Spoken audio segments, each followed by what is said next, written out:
4학년 2학기 국어 5단원 의견이 드러나게 글을 써요. 문장의 짜임새를 알아보아요. 안녕하세요. 4학년 어린이 여러분. 여러분의 국어 시간에 방글방글 웃음 짓게 해줄 방글쌤입니다. 이번 시간도 선생님과 함께 즐겁게 공부할 준비 되었나요?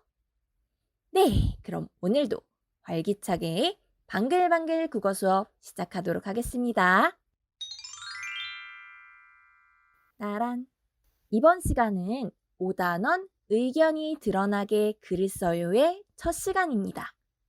여러분은 어떻게 자신의 의견을 전달하나요?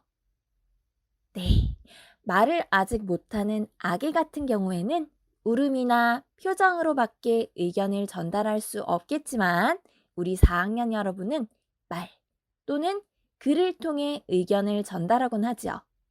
근데 혹시 의견이 제대로 전달되지 않은 적은 없었나요? 선생님은 종종 의견이 제대로 전달되지 않는 경우가 있었습니다. 다음과 같은 상황이죠. 그거 줘! 라고 너무 급한 마음에 정확한 단어를 쓰지 않은 경우도 있었고, 아쉬웠다. 가족들이랑 놀러 갔다 왔는데 재미있었어요. 라고 무엇이 어땠는지 알 수 없게 아무렇게나 이야기해버린 적도 있거든요. 글도 마찬가지입니다. 내가 전달하고자 하는 의견을 아무렇게나 써놓으면 읽는 사람이 이해하기 쉽지 않겠죠. 이렇게 말과 글을 잘 알고 있는 어른이라도 아무렇게나 말을 하거나 글을 쓴다면 의견이 잘 전달되지 않는 경우가 많습니다. 그래서 이번 단원에서는 의견을 더 잘 전달하기 위해 문장의 짜임에 대해 알아보고 의견을 제시하는 글을 쓰는 방법과 의견을 제시하는 글을 쓸 때 주의할 점에 대해 생각하며 의견을 나누어 보도록 하겠습니다.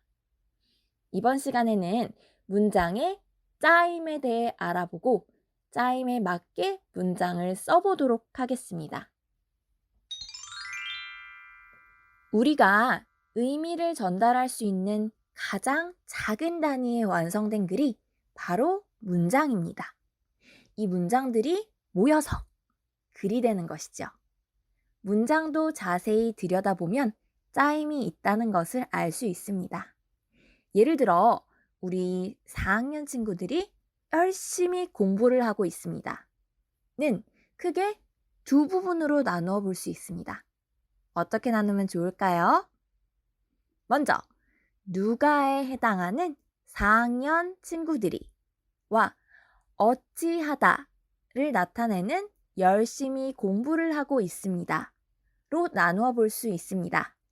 그럼 태극기가 바람에 펄럭입니다. 는 어떻게 나누어 볼까요? 아까 나누었던 걸 생각하며 무엇이에 해당하는 태극기가 와 어찌하다에 해당하는 바람의 펄럭입니다. 로 나누어 볼 수 있습니다. 그럼 꽃이 예쁘다. 이 문장은 어떻게 나누어 볼 수 있을까요? 무엇이에 해당하는 꽃과 어찌하다에 해당하는 예쁘다? 여기서 주의할 점은 뒷부분은 움직임을 나타낼 땐 어찌하다에 해당하지만 성질이나 상태에 해당할 때는 어떠하다 라고 나타낼 수 있다는 점입니다. 예쁘다는 움직임보다는 상태를 나타내는 것이므로 어떠하다에 해당한다고 할 수 있겠죠. 정리해보면 누가, 무엇이, 더하기, 어찌하다는 달리다, 먹는다와 같이 움직임을 나타냅니다. 누가, 무엇이, 더하기, 어떠하다에서 어떠하다는 누가 무엇이의 성질이나 상태를 나타내는데 빨갛다, 둥글다 같은 것들이 해당된다고 할 수 있습니다. 몇 가지 더 연습해 보도록 합시다. 선생님이 문장을 이야기하면 함께 나누어 보도록 해요. 먼저, 예지는 초등학생입니다. 라는 문장은 누가에 해당하는 예지는과 어떠하다에 해당하는 초등학생입니다. 로 나누어 볼 수 있습니다. 두 번째, 영수는 치킨을 맛있게 먹고 있습니다. 는 누가에 해당하는 영수는과 어찌하다에 해당하는 치킨을 맛있게 먹고 있습니다. 로 나누어 볼 수 있는 것이지요. 그럼 이번에 선생님이 말하는 문장의 뒷부분 어떠하다 또는 어찌하다를 알맞게 채워 글을 완성해 보도록 합시다. 먼저 아까 이야기했던 예지는 초등학생입니다. 초등학생인 예지는 친절합니다. 친절한 예지가 열심히 공부를 합니다. 열심히 공부를 하는 예지는 과학자를 꿈꿉니다. 과학자를 꿈꾸는 예지가 바로 제 친구입니다. 우와, 여러분, 문장의 짜임 연습을 통해 하나의 글을 완성했네요. 이렇게 문장을 이어지게 짜임에 따라 꼬리에 꼬리를 물고 써내려가다 보면 하나의 글이 완성되는 것이랍니다. 또 문장의 짜임을 알면 문장을 두 부분으로 끊어 읽어 이해하기 쉽기도 하고 앞뒤 연결이 자연스러운지 생각하며 글을 쓸 수도 있죠. 그럼 이번에는 조금 더 긴 글에서 문장의 짜임을 찾아보도록 합시다. 선생님이 목화값을 누가 물어야 하나? 라는 이야기를 읽어주도록 하겠습니다. 우리가 지난 단원 이야기 속 세상에서 배웠던 사건의 흐름에 따라 요약하는 법을 생각하면서 이야기를 잘 들어보세요. 옛날 어느 마을에 목화장수 4사람이 살았다. 그들은 싼 목화가 있으면 함께 사서 큰 광 속에 보관해 두었다가 값이 오르면 팔았다. 그런데 그 광에는 쥐가 많아 목화를 어지럽히기도 하고 오줌을 싸기도 했다. 목화장수들은 궁리 끝에 광에 고양이를 기르기로 하고 똑같이 돈을 내어 고양이를 샀다. 그러고는 공동 책임을 지려고 고양이의 다리 하나씩을 각자 몫으로 정하고 고양이를 보살피기로 했다. 어느 날 고양이가 다리 하나를 다쳤다. 그 다리를 맡은 목화장수는 고양이 다리에 산초 기름을 발라주었다. 그런데 마침 추운 겨울철이라 아궁이 곁에서 불을 쬐던 고양이의 다리에 불이 붙고 말았다. 고양이는 얼른 시원한 광 속으로 도망을 쳐서 목화더미 위에서 굴렀다. 순식간에 목화더미에 불이 번져 광 속의 목화가 몽땅 타버리고 말았다. 목화장수 4명은 뜻하지 않게 손해를 보게 되었다.